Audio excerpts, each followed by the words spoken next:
I don't know, man. DJI had me on this wild goose chase. I'm supposed to retrieve this package. I don't know what the clue is. Something about the new...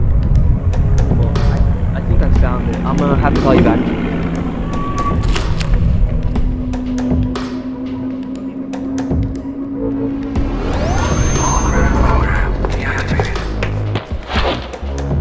Activating hyperdrive.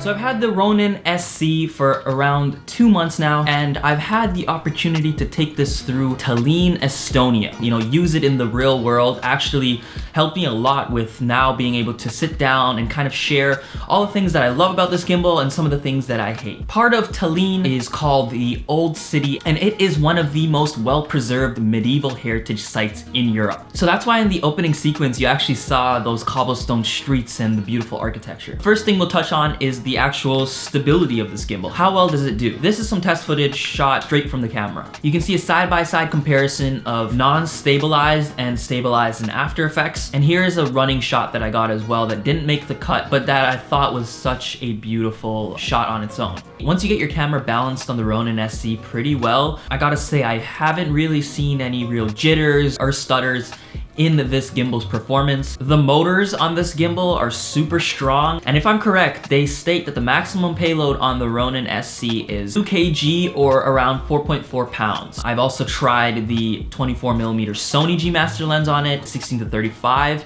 and it has worked pretty well. Next, I wanna touch on the functionality and the design of the Ronin SC, because I think this is where DJI excel and where the Ronin kind of has an upper hand on the other gimbals on the market. So number one, the build quality. Really, really solid. Love the tripod grip. Feels really good in your hand. The location of the buttons, for example, the lock button, perfectly placed. Joystick, really good, and switching between modes is super, super easy. Another thing that I love is that everything on this gimbal locks. There is a lock for each axis, which makes it very easy to stabilize your gimbal, and you'll see that the base plate that they give you also has a little knob that lets you very fine-tune where to place your camera when you're putting it on the gimbal. Little things like this I've fallen in love with because you may think they're very simple and small, but it really does help in the end. For example, gimbals I've used in the past, setup time can vary from 2 minutes to 5 minutes. With the Ronin SC, I've set this thing up in less than a minute. Because it's so small, it fits in the laptop sleeve of my camera bag without breaking it down at all. I use gimbals as an extension of my arm. I need to act on the fly, and I need a gimbal that can really be set up in less than a minute so that I can get it going and I can get the shots that I need. And that's actually come in handy so much, especially in Tallinn, where I'm trying to really capture small little moments that happen very, very fast. Although DJI are really good at creating fluid apps, I do dislike that I have to go through the app to change any settings and motor speeds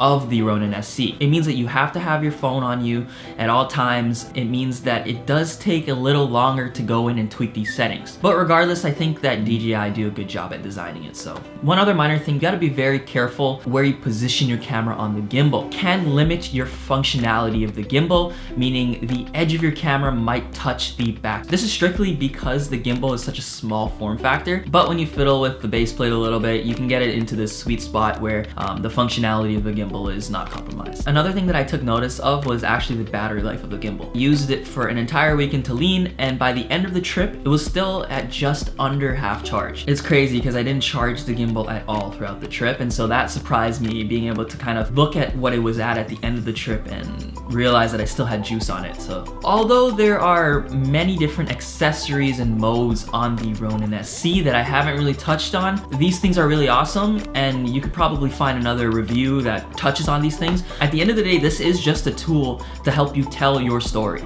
And for me, it really does come down to which gimbal is gonna give me the best results, the smallest form factor, and is going to cut all the extra work out for me in the middle to set it up and get it going. And the Ronin SC is really what does that for me. It's crazy actually to see that using these gimbals has actually become an art. There are some people who have mastered it. For example, Brandon Lee is the god of gimbals. I'm trying to get better at using them every single day. I remember getting my hands on one of the first gimbals that came out. First trip I used it on was actually London. That video changed my life. I realized how important this piece of technology is. I'm just so happy to see that it's available now to filmmakers who are slowly learning. It really can take your videos to another level, especially if you put the time in to really practice using it. But that's pretty much it. I hope you guys enjoy this Ronin SC review. I hope you liked the beginning sequence and some of the test footage. Thank you so much for watching, and I'll catch you guys in the next video.